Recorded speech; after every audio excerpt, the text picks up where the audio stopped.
Good morning friends, एस्पिरेंस लवासना में आपका स्वागत है। दोस्तों, हम लोग एडिटोरियल करंट अफेयर कॉन्सेप्ट जो 15-15 दिन का मैगजीन आ रहा है उसको देखते आ रहे हैं। अभी जनवरी देख लिए और फरवरी को देख रहे हैं। फरवरी में कई सारे विविध वगैरह इंटरनेशनल और नेशनल, बिहार स्पेशल और विविध का कुछ कॉन्सेप्ट देखे हैं। अब आ रहा है कॉन्सेप्ट बेस पे। इसका प्ले स्टोर में जाकर देख सकते हैं। काफ़ी बेहतरीन करंट अफेयर्स है और अभी के हाल के होने वाले एग्जाम के लिए काफ़ी बेहतरीन है। तो चलिए दोस्तों, बिना देर के हुए आगे बढ़ते हैं। इसमें क्वेश्चन है, श्रीलंका और मॉरिशस में यूपीआई भुगतान सेवाएं लॉन्च हुई है। याद रखना है कहाँ पे, श्रीलंका और मॉरिशस में यूपीआई भुगतान सेवाएं लॉन्च हुई है। हाल ही में भारत की यूनिफाइड पेमेंट इंटरफेस यूपीआई सेवाएं श्रीलंका और मॉरिशस में शुरू की गई है। इस पहल का उद्देश्य 3 देशों के नागरिकों के बीच वित्तीय एकीकरण को गहरा करना और डिजिटल भुगतान की सुविधा प्रदान करना। यहाँ पे इम्पोर्टेंट है, याद रखना है। अभी यूपीआई किसको किसको, श्रीलंका और मॉरिशस को। डिजिटल कनेक्टिविटी के तहत यह पहल द्विपक्षीय वित्तीय और डिजिटल कनेक्टिविटी को मजबूत करता है। पर्यटन सुविधा के लिए इसमें क्या क्या होता है, पर्यटन सुविधा में देखते हैं। यह प्रयास श्रीलंका मॉरिशस की यात्रा करने वाले भारतीय नागरिकों के साथ साथ भारत की यात्रा करने वाले मॉरिशस के नागरिकों के लिए यूपीआई निपटान सेवाओं की उपलब्धता को सक्षम बनाता है। वैश्विक स्वीकार्यता की बात करते हैं तो बढ़ती वैश्विक स्वीकार्यता के साथ श्रीलंका और मॉरिशस में यूपीआई विस्तार भारत के बढ़ते वैश्विक प्रभाव को प्रदर्शित करती है। ग्लोबल साउथ एवं पड़ोसी प्रथम, क्या है, ग्लोबल साउथ एवं पड़ोसी प्रथम के पहल ग्लोबल साउथ में विकास को बढ़ावा देगा तथा पड़ोसी प्रथम की नीति को मूर्त रूप प्रदान करती है। यूपीआई भुगतान सेवा के बारे में कुछ जान लेते हैं। तो यूपीआई एक त्वरित वास्तविक समय भुगतान प्रणाली है जो एक ही मोबाइल एप्लीकेशन के कई बैंक खातों को सुविधा प्रदान करती है। एकीकृत भुगतान यानी कि यूपीआई का उपयोग करके सरल, आसान, त्वरित लेन देन सक्षम बनाता है। इसे भारतीय राष्ट्रीय भुगतान निगम एनपीसीआई के द्वारा विकसित किया गया है तथा इसे वर्ष 2016 में लॉन्च किया गया है। ये डेट काफ़ी इंपॉर्टेंट हो जाता है कि यूपीआई भुगतान कब लॉन्च किया, 2016 में। US, France, Mauritius, Sri Lanka, Singapore, Bhutan और नेपाल में यूपीआई भुगतान स्वीकार किया जाता है। कहाँ हो गए, यूएई हो गया, फ्रांस हो गया, मॉरिशस हो गया, श्रीलंका हो गया, सिंगापुर हो गया, भूटान हो गया, नेपाल हो गया। यानी कि 1, 2, 3, 4, 5, 6 एंड 7, टोटल 7 कंट्री है, देश है जहाँ पे यूपीआई भुगतान चल रही है। नेक्स्ट देखेंगे स्वाति पोर्टल। स्वाति पोर्टल क्या है, स्वाति पोर्टल के बारे में थोड़ा जान लेते हैं। स्वाति पोर्टल भारत सरकार के प्रधान वैज्ञानिक सलाहकार अजय कुमार सूद ने विज्ञान में महिलाओं और लड़कियों के अंतर्राष्ट्रीय दिवस यानी कि 11 फरवरी के अवसर पर महिलाओं के लिए विज्ञान एवं प्रौद्योगिकी नवाचार स्वाति पोर्टल लॉन्च किया गया है। स्वाति का फुल फॉर्म देखेंगे, science for women a technology and innovation. Swati portal का उद्देश्य क्या है, उद्देश्य है स्टीम यानी कि विज्ञान, प्रौद्योगिकी, इंजीनियरिंग, गणित और चिकित्सा में भारतीय महिलाओं और लड़कियों के प्रतिनिधित्व करने वाला एक ऑनलाइन पोर्टल बनाना है। इसका निर्माण किया इसे national institute of plant genome research NIPGR नई दिल्ली द्वारा विकसित एवं रख रखाव किया जा रहा है। इसमें भारत की प्रतिष्ठित महिला वैज्ञानिकों की प्रोफाइल शामिल है जो पद्म पुरस्कार, शांति स्वरूप भटनागर पुरस्कार, स्त्री शक्ति विज्ञान सम्मान जैसे प्रतिष्ठित सम्मान प्राप्त करता है। महत्व के बारे में देखेंगे तो स्टीम समुदाय में लिंग अंतर की चुनौती का समाधान करेगा।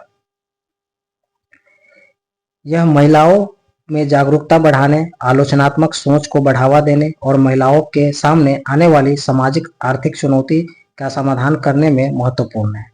यह युवा महिलाओं और लड़कियों को वैज्ञानिक क्षेत्र में शिक्षा और कैरियर बनाने के लिए प्रेरित और प्रोत्साहित करेगा।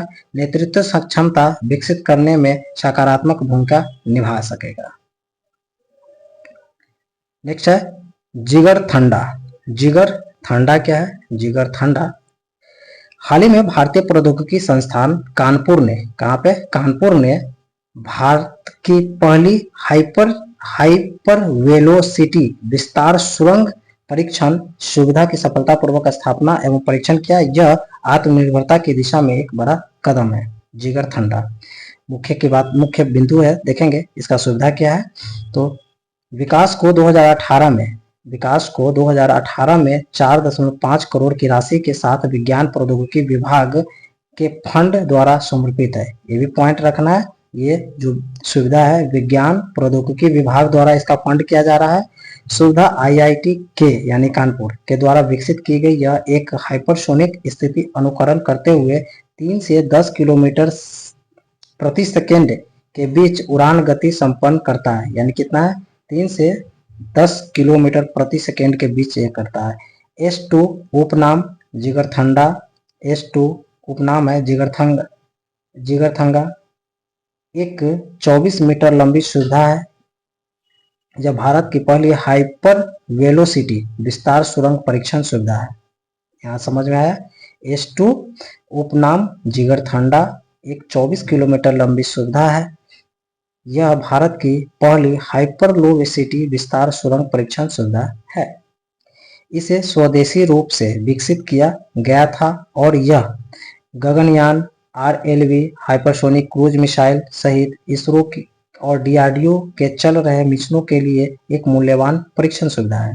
तकनीकी विशेषता के बारे में, तो ये सुविधा में 4 प्रमुख खंड शामिल है।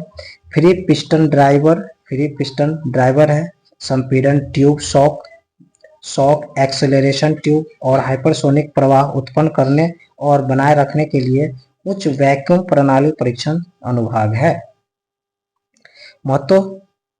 महत्व देखेंगे तो भारत में हाइपरसोनिक परीक्षण सुविधाओं के कार्यान्वयन से अधिक एरोस्पेस इंजीनियरिंग और सुविधाकर्ताओं को हाइपरसोनिक अनुसंधान करने में मदद मिलेगी। सुविधा में उत्पन्न गतिविधियों और डेटा मौजूद वाहनों के साथ साथ भविष्य की रक्षा और अंतरिक्ष मिशनों के अनुकूल के लिए एक इनपुट रूप में काम करेंगे। ऐसी सुविधा की स्थापना से भारत को उन्नत प्रायोगिक हाइपरसोनिक अनुसंधान के लिए विश्व स्तर पर स्थान मिलेगा। तो सीधी सी बात कहेंगे, हाइपर क्या है, जिगरथंगा क्या है, तो ये भारतीय IIT कानपुर के द्वारा विकसित किया गया है। ये काफी सुविधाजनक है। जो आपका इसमें ज्यादा पॉइंट को याद नहीं रखना है। जिगरथंडा आपको किससे बना हुआ था, कानपुर IIT के द्वारा इस 2018 में किया। 4.5 करोड़ की राशि इसमें फंड किया गया। विज्ञान और प्रौद्योगिकी विभाग के द्वारा ये फंडिंग किया गया है। यही सब है। चलिए ठीक है, आगे देखते हैं।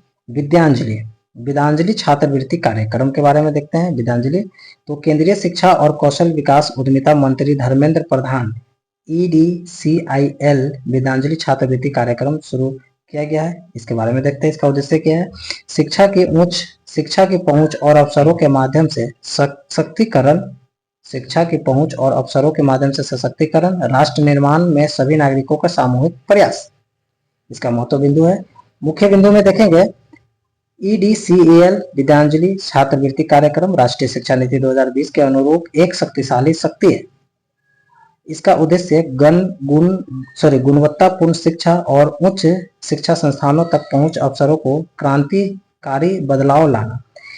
यह पहल वित्तीय साधनों की कमी वाले मेधावी नवोदय विद्यालय के छात्रों को उच्च गुणवत्ता वाली शिक्षण प्रणाली तक पहुंच सुनिश्चित करती है। देश भर में नवोदय विद्यालयों में भाग लेने वाले 11वीं से 12वीं कक्षा के छात्र शामिल हो सकते हैं। क्या कहता है, देश भर में नवोदय विद्यालयों में भाग लेने वाले 11वीं और 12वीं कक्षा के छात्र इसमें शामिल हो सकता है। ये याद रखना है, नवोदय विद्यालय की बात कर रहा है और 11वीं और 12वीं की बात कर रहा है। विद्यांजलि कार्यक्रम में गैर सरकारी भागीदारी और CSR अनुदान, राष्ट्रीय और अंतर्राष्ट्रीय दाताओं, प्रभावशाली निवेशकों से सहायता और धन जुटाना है। विद्यांजलि के तहत विशेष रूप से फिनटेक प्लेटफॉर्म तैयार किया गया है, जिसमें छात्रों को प्रत्यक्ष लाभ हस्तांतरित यानी DBT के रूप में परियोजन वितरित किया जाएगा। EDCIL यानी एजुकेशन कंसल्टेंट्स इंडिया लिमिटेड। यह आयोजन देश में शैक्षणिक समावेशिता और सामाजिक आर्थिक उत्थान को बढ़ावा देने में प्रयास करेगा, इसको मजबूत करती है। कैमरून ने नगोया प्रोटोकॉल को अपनाया। कैमरून ने नगोया प्रोटोकॉल को अपनाया। हाल ही में मध्य प्रदेश मध्य अफ्रीकी देश कैमरून मध्य अफ्रीकी देश कैमरून ने अपनी समृद्ध जैव विविधता से लाभ उठाने के लिए नगोया प्रोटोकॉल को अपनाया। नगोया प्रोटोकॉल को कौन अपनाया? तो मध्य अफ्रीकी देश है कैमरून। इसका लाभ क्या क्या है? इस प्रोटोकॉल को अपनाने से कैमरून में शोधकर्ताओं को जैव प्रौद्योगिकी अनुसंधान, विकास और अन्य गतिविधि के लिए जिसके बदले में उनके उपयोग से किसी भी लाभ का उचित हिस्सा मिलता है, उनका एक ढांचा स्थापित होगा। स्वदेशी और स्थानीय समुदाय एक कानूनी ढांचे के माध्यम से लाभ प्राप्त कर सकते हैं। आनुवंशिक संसाधनों से जुड़े पारंपरिक ज्ञान के मूल्य का सम्मान करता है। नगोया प्रोटोकॉल आनुवंशिक संसाधनों तक पहुंच एवं उनके उपयोग से उत्पन्न होने वाले लाभों के उचित और न्याय संगत बंटवारे पर नगोया प्रोटोकॉल एक कानूनी रूप से बाध्यकारी वैश्विक समझौता है जो वैश्विक विविधता पर कन्वेंशन CBD की पहुंच और लाभ साझाकरण दायित्वों को लागू करता है। तो सिंपल सी बात है कि नागोया प्रोटोकॉल क्या है, तो यहाँ पे भी हम लोग को देखने मिला है क्या है, तो आनुवंशिक संसाधनों तक पहुंच और उनके उपयोग से उत्पन्न होने वाले लाभों को उचित और न्याय संगत बंटवारा ही इसका काम है नगोया प्रोटोकॉल।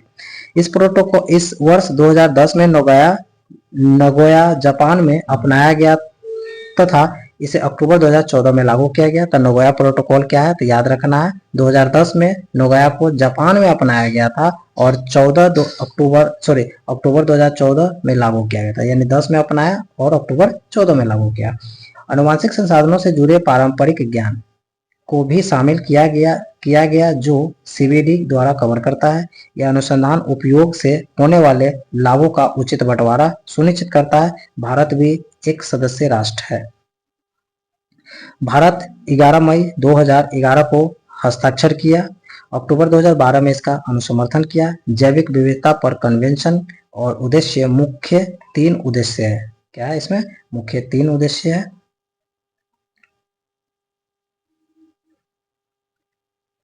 जैविक विविधता का संरक्षण एक उद्देश्य हो गया। जैविक विविधता का सतत उपयोग की बात करता है। जैविक विविधता का सतत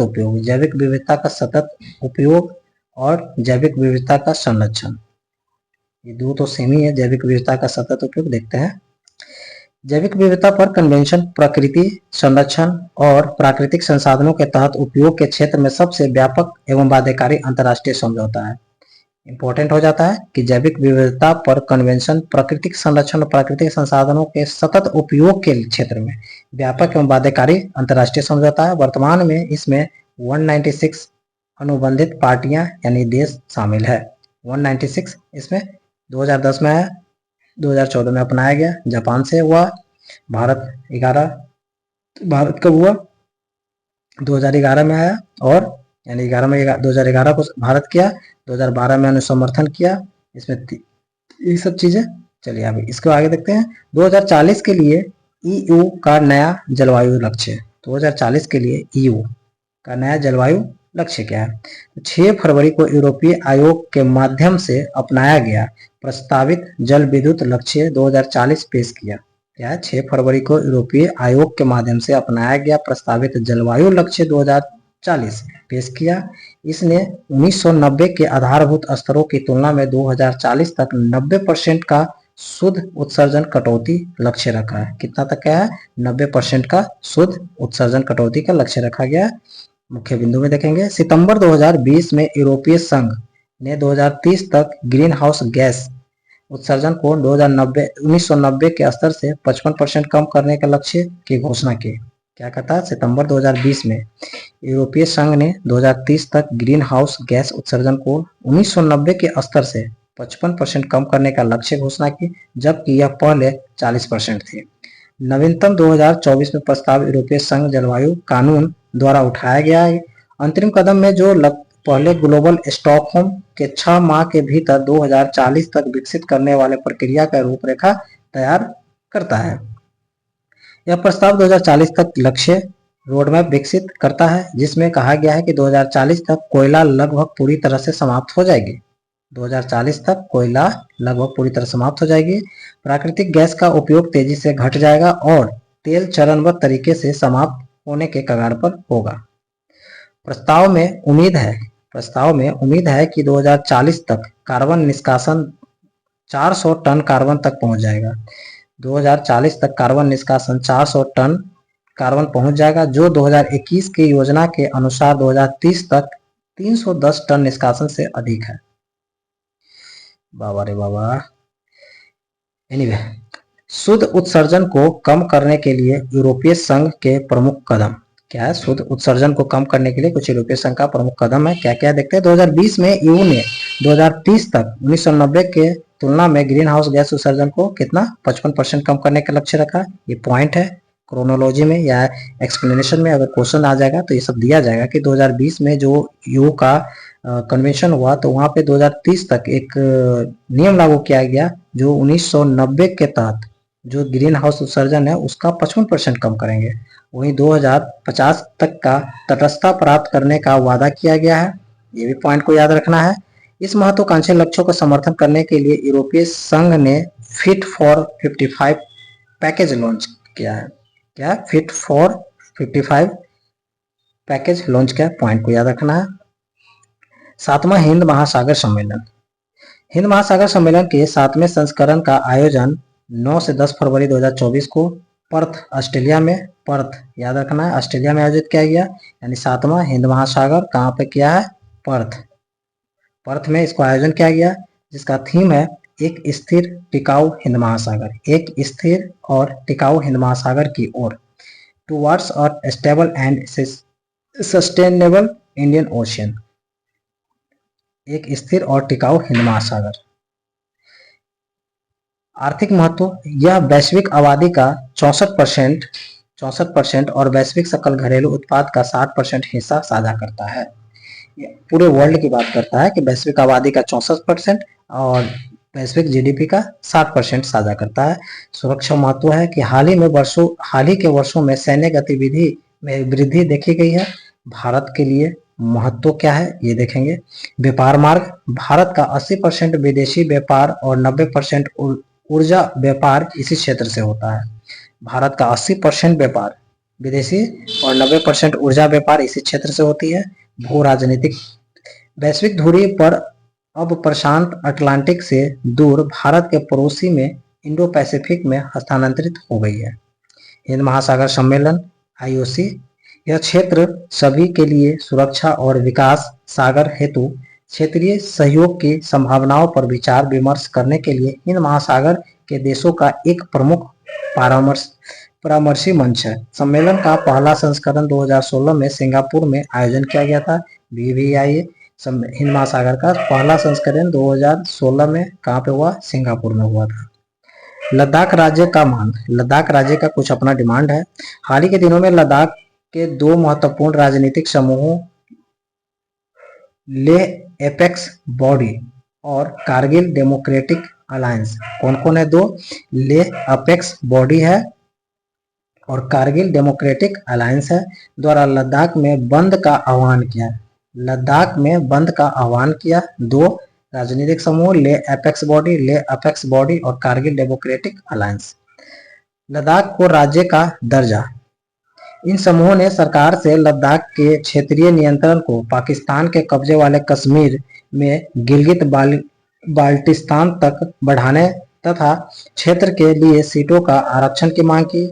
6ठी अनुसूची के तहत सुरक्षा उपाय, जनजातीय अधिकारों की सुरक्षा और स्थानीय समुदाय की विशिष्ट सांस्कृतिक पहचान के लिए संरक्षण के लिए 6ठी अनुसूची के प्रावधानों को क्षेत्र में विस्तारित करने की मांग की गई। नौकरियों में आरक्षण, लद्दाख के युवाओं के लिए रोजगार के अवसर, आरक्षण, आर्थिक संसाधन और अवसरों तक समान पहुंच सुनिश्चित करना, इन सब का ये डिमांड है। अलग संसदीय निर्वाचन क्षेत्र का निर्माण, एक ये भी डिमांड है। लेह और कारगिल के लिए अलग अलग संसदीय निर्वाचन क्षेत्रों के स्थापना की बात करता है। सरकार की प्रक्रिया क्या रहा ये भी देख लेना है। क्षेत्र में बढ़ते असंतोष तथा विरोध के कारण सरकार ने एक समिति का गठन किया। सरकार ने प्रदर्शनकारियों को आश्वासन दिया कि वह भाषा, संस्कृति और भूमि से संबंधित मुद्दों का उचित समाधान तलाशेगी। वर्तमान प्रशासन में 2019 में लद्दाख को केंद्र शासित प्रदेश का दर्जा दिया गया। पॉइंट को याद रखना है, कब किया? 2019 में। लद्दाख का वर्तमान प्रशासन लद्दाख के उपराज्यपाल और एक निर्वाचित लद्दाख स्वायत्त पहाड़ी विकास परिषद यानी कि लद्दाख द्वारा शासित होगा। इसकी सीमाएं की बात करेंगे तो छठी अनुसूची को लद्दाख के तहत विस्तारित करने से इस क्षेत्र का अधिक विखंडन और नई प्रशासनिक चुनौतियां पैदा हो सकती है। आगे की राह की बात करते हैं तो सरकार को समावेशी स्थानीय शासन के केंद्र नीति पहल के लिए अधिक प्रयास करने की आवश्यकता है। छठी अनुसूची के तहत लद्दाख की स्थिति तय करने के लिए सावधानी पूर्वक और व्यवस्थित दृष्टि को इस्तेमाल किया जाना चाहिए। डिजिटल फ्यूचर स्किल शिखर सम्मेलन। डिजिटल फ्यूचर स्किल शिखर सम्मेलन इलेक्ट्रॉनिक और सूचना प्रौद्योगिकी मंत्रालय 15 फरवरी 2024 को गुवाहाटी, कहाँ पे? गुवाहाटी में पहले फ्यूचर स्किल शिखर सम्मेलन की मेजबानी करेगा। कहाँ पे कर रहा है? तो गुवाहाटी में कर रहा है। शिखर सम्मेलन का उद्देश्य भारत के भविष्य के लिए प्रतिभा विकास पर रणनीति बनाने के लिए विभिन्न क्षेत्रों में अग्रणी दिमागों को एकजुट करने की बात करती है। शिखर सम्मेलन वैश्विक अवसरों पर तेजी से डिजिटलीकरण प्रभाव पर चर्चा करेगा, विशेष रूप से AI, ML, semiconductor, robotic, cyber सुरक्षा जैसी उभरती प्रौद्योगिकी पर ध्यान देगा। इसमें विषय को 4 पैनल पर चर्चा करता है।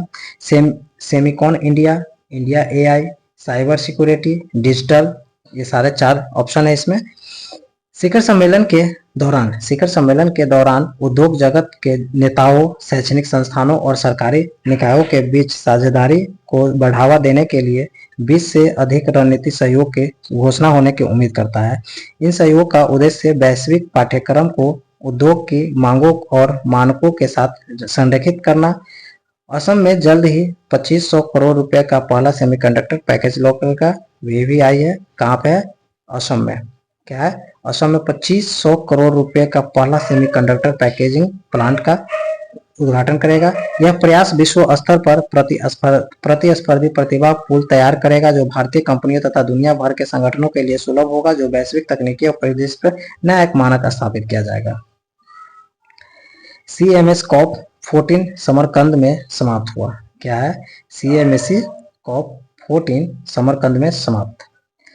जंगली जानवरों की प्रवासी प्रजातियों की संरक्षण पर कन्वेंशन COP14 के दलों के सम्मेलन का 14वीं बैठक 17 फरवरी 2024 को संपन्न हुआ। कौन सा है? 14वीं COP14 यानी 14वीं बैठक है, जिसमें 14 प्रवासी प्रजाति की सूचीबद्ध करने वाले प्रस्ताव एवं वैश्विक स्तर पर अन्य प्रस्तावों को अपनाने पर सहमत हो गई है। CMSC या बॉन कन्वेंशन या जंगली जानवरों की प्रवासी प्रजातियों के संरक्षण पर कन्वेंशन उनकी संपूर्ण श्रृंखला में प्रवासी प्रजातियों की रक्षा के लिए वैश्विक समझौता है। 1979 में हस्ताक्षरित 1979 में किया गया तथा इसे 1983 में लागू किया गया। याद रखना है क्या? CMS 1979 में हस्ताक्षरित हुआ और 1983 में लागू किया गया। भारत 1983 से सदस्य के रूप में शामिल है। याद भी रखना है, इंपॉर्टेंट है। जब से लागू हुआ तब से भारत इसका सदस्य देश है। यह वैश्विक स्तर पर संरक्षण उपायों को संचालित करने के लिए कानूनी उधार तैयार करता है और जिसमें कानूनी रूप से बाध्यकारी समझौता को लेकर कम औपचारिक MOU तक शामिल है। प्रवासी प्रजाति की बात करेंगे तो CMSC के अनुसार जंगली जानवरों की प्रजाति या निचला वर्गीकरण जिसमें पूरी आबादी या आबादी का कोई भौगोलिक रूप से अलग हिस्सा चक्रीय रूप से एक है, अधिक राष्ट्रीय क्षेत्राधिकार सीमाओं को पार करता है। भारत और CMS भारत अनेक प्रवासी जानवरों और पक्षियों का अस्थायी घर है, जैसे अमूर फाल्कन, समुद्री कछुए, dugong bar, headed geese, black neck crane आदि। भारत ने फरवरी 2020 में गांधीनगर गुजरात में CMS COP 13 की मेजबानी की थी। याद रखना है, COP 13 की मेजबानी गांधीनगर गुजरात के है। भारत ने मध्य एशिया फ्लाईवे की प्रवासी प्रजातियों के संरक्षण के लिए राष्ट्रीय कार्य योजना भी शुरू की है। बहुत बढ़िया। अब देखते हैं महामारी रोग अधिनियम 1897 की एक व्यापक समीक्षा शीर्षक की रिपोर्ट है। महामारी रोग अधिनियम 1897। भारत के 22वें विधि आयोग ने महामारी रोगों के प्रबंधन, नियंत्रण और रोकथाम पर 286वीं रिपोर्ट, कितना है, 286वीं रिपोर्ट प्रकाशित की है। विधि आयोग का रिपोर्ट भविष्य की महामारी से निपटने के लिए महामारी योजना और मानक संचालन प्रक्रिया बनाने का सुझाव देती है। रिपोर्ट की मुख्य बिंदु में देखेंगे, संशोधन की आवश्यकता क्यों पड़ी। रिपोर्ट महामारी रोग अधिनियम EDA की सीमाओं की पहचान करती है और संक्रामक रोगों के प्रबंधन में आधुनिक चुनौतियों का समाधान करने के लिए संशोधन या एक नया कानून लाने की सिफारिश भी करती है।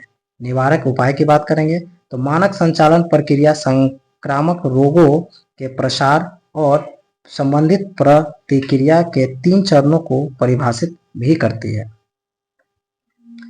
बहुत बढ़िया। आगे देखेंगे, इसमें राज्य के प्रकोप क्या है। राज्य में प्रकोप देखेंगे, अंतर्राज्यीय प्रसार देखेंगे, अत्यधिक खतरा देखेंगे। तो राज्य में प्रकोप है, राज्यों को स्थानीय स्तर पर महामारी योजनाओं के अनुरूप निवारक उपयोग करने का अधिकार है। अंतर्राज्यीय प्रसार में केंद्र सरकार महामारी योजनाओं के आधार पर नियम बना सकती है और राज्यों को इन नियमों का पालन करना चाहिए। राज्य द्वारा संक्रमण को रोकने में समर्थन होने की स्थिति में केंद्र सरकार का एक समान उपाय लागू कर सकती है, जिसमें संभावित रूप से एक केंद्रीय एजेंसी शामिल हो सकती है। स्वतः संज्ञान की बात करेंगे तो विधि आयोग ने स्वतः संज्ञान लेते हुए इस विषय पर मौजूदा कानून ढांचे की व्यापक जांच की थी तथा सिफारिश किया कि मौजूदा कर्मियों अथवा इस विषय में एक नया व्यापक कानून बनाने की आवश्यकता है। महामारी रोकथाम अधिनियम 1897 क्या है, इसके बारे में थोड़ा देख लेते हैं। यह एक औपनिवेशिक युग का अधिनियम है जो राज्य सरकारों को महामारी के तेजी से प्रसार रोकने के लिए असाधारण उपाय करने का अधिकार देती है। यह खंड को भी परिभाषित करता है और विधि आयोग को प्रतिरक्षा प्रदान भी करता है। विधि आयोग की बात करते हैं तो यह एक गैर वैधानिक निकाय है। क्या है? गैर वैधानिक निकाय। पहला विधि आयोग 1834 में ब्रिटिश राज्य के काल में के दौरान 1833 के चार्टर अधिनियम द्वारा स्थापित किया गया था। याद रखना, पहला विधि आयोग कब हुआ था? 1834 में, जो 1833 चार्टर अधिनियम के द्वारा स्थापित किया गया था। इसकी अध्यक्षता लॉर्ड मैकाले थे, पहली विधि आयोग का। विधि आयोग कानून में अनुसंधान करता है। विधि आयोग कानून में अनुसंधान करता है और भारत में मौजूद कानून की समीक्षा भी करता है। तो यहाँ से हमको देखने को मिला विधि आयोग क्या है, इसके कब आया, इसका पहले अध्यक्ष कौन थे, प्लस इसकी जरूरत क्या पड़ा, ये सभी चीजों को देखें। आगे देखेंगे ई जागृति पोर्टल।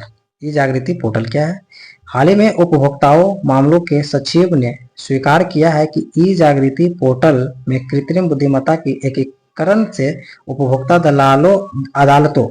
अदालतों में लंबित मामलों की संख्या कम करने की मदद मिलेगी। ई जागृति पोर्टल। ई जागृति पोर्टल उपभोक्ता मामले विभाग, उपभोक्ता मामले, खाद्य और सार्वजनिक वितरण मंत्रालय की एक पहल है। ई जागृति पोर्टल समझ में आया किसके है? तो उपभोक्ता मामले, खाद्य और सार्वजनिक वितरण मंत्रालय की एक पहल है। यह उपभोक्ता आयोग के लिए एक पोर्टल है। क्या? उपभोक्ता आयोग के लिए एक पोर्टल है। इसका उद्देश्य सभी स्तरों पर सरल, तेज और अधिक लागत प्रभावी उपभोक्ता विवाद निवारण सॉफ्टवेयर समाधान प्रदान करता है। यह विभिन्न उपभोक्ता शिकायत प्लेटफॉर्मों को एकीकृत करता है और केस फाइल, ऑनलाइन शुल्क भुगतान और AI संचालित स्मार्ट खोज जैसी सुविधा भी प्रदान करती है। यह कृत्रिम बुद्धिमत्ता तकनीक का उपयोग करके संग्रहित उपभोक्ता शिकायतों, मामलों, निर्णयों के लिए स्मार्ट खोज और सुविधा प्रदान भी करती है।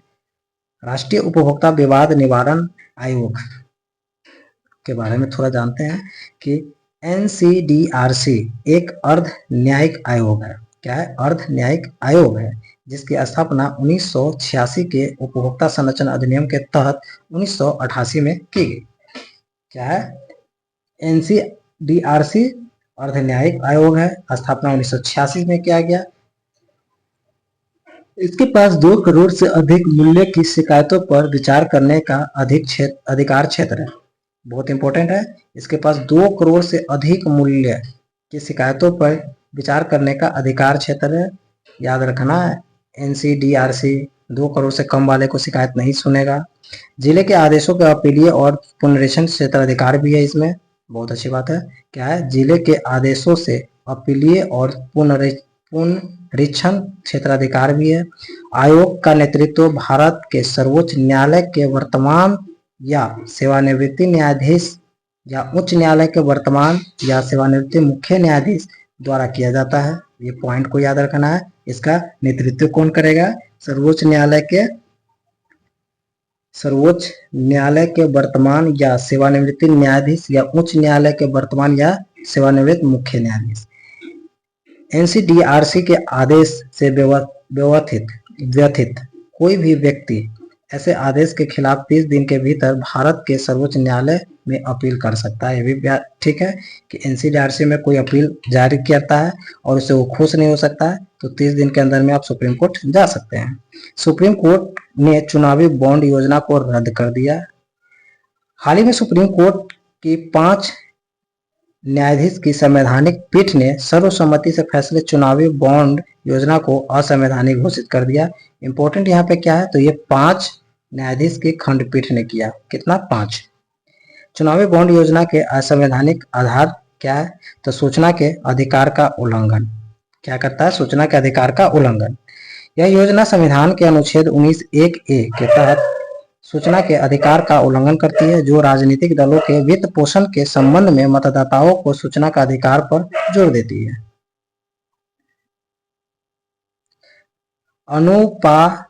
अनुपातहीन प्रतिबंध। क्या है?